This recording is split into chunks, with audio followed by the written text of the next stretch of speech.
a yi wa dogon taya, a yi wa dogon kyalle da taya. To ba ka sani alƙalin Bello ma'aikaci ne na jihar Kano, ana bashi albashi. In ya daina dan ba za mu bashi ba dogon mai tafasara ana biyan shi albashi a jihar Edo.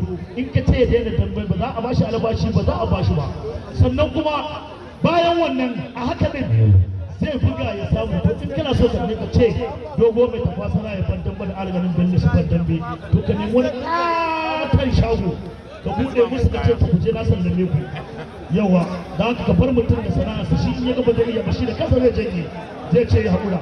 Sannan kuma national coordinator ya ce a katon a class na festival su ne suka rage, so kuke a kashe class ɗin koyaya ga Allah ku je da wannan zancen.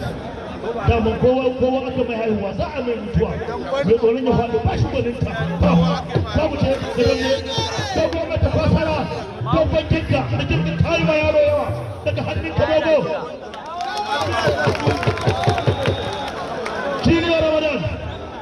Jiniya Ramadan yaro ya kama mun tsoro daga hannunka. Yau ban da kai dogon da ka shirya, alifin ka shirya.